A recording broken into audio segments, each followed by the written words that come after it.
Hi friends, చూడండి నా చిన్ని బతుకమ్మనందు ఫస్ట్ ఒక ప్లేట్ తీసుకోవాలి. నా ప్లేట్ కొంచెం లోతుగా ఉండడం వల్ల నేను దాని నిండా ఆకులు నింపుతున్నాను.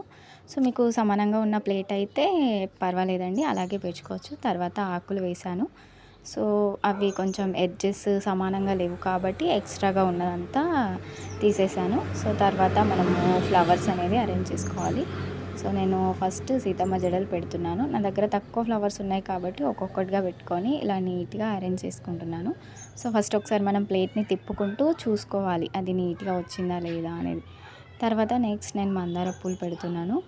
చూడండి ఎలా నీట్గా ఒకదాని తర్వాత ఒకటి పెట్టుకుంటున్నాను.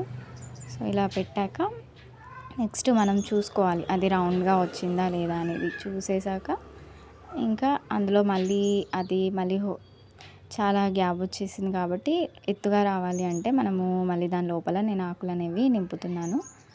సో ఇలా ఆకులు నింపుకుంటే ఏమవుతుందంటే బతుకమ్మ లోపలికి వెళ్ళిపోదు. సో మీదికి మంచిగా నిండుగా కనిపిస్తుంది. తర్వాత నేను నెక్స్ట్ ఫ్లవర్స్ కూడా అరేంజ్ చేసుకుంటున్నాను. ఇలా అరేంజ్ చేసుకున్నాక మొత్తం కంప్లీట్ అయ్యాక మళ్ళీ సేమ్ ప్రాసెస్, సేమ్ మళ్ళీ ఆకులు అలాగే వేస్తున్నాను.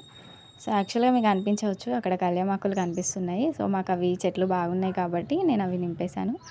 తర్వాత నెక్స్ట్ గోరింట పూలు పెట్టాను. ఈ గోరింట పూలు పెట్టేటప్పుడు కొంచెం జాగ్రత్తగా పెట్టుకోవాలి, ఎందుకంటే ఆ ఫ్లవర్స్ చాలా డెలికేట్గా ఉంటాయి కాబట్టి. సో నీట్గా సర్దుకున్నాక ఇంకా నాకు అవే లాస్ట్ ఫ్లవర్స్ కాబట్టి మొత్తం నిండుగా పెట్టేసి మీద ఇంకొక చిన్న ఫ్లవర్ పెట్టేశాను. యాక్చువల్గా మనం గుమ్మడి పువ్వుది పెడతాం, కానీ మాకు ఆ ఫ్లవర్స్ దొరకకపోవడం వల్ల నేను ఇలా చిన్న ఫ్లవర్ పెట్టాను. So please subscribe and like చేయండి. Thank you so much friends.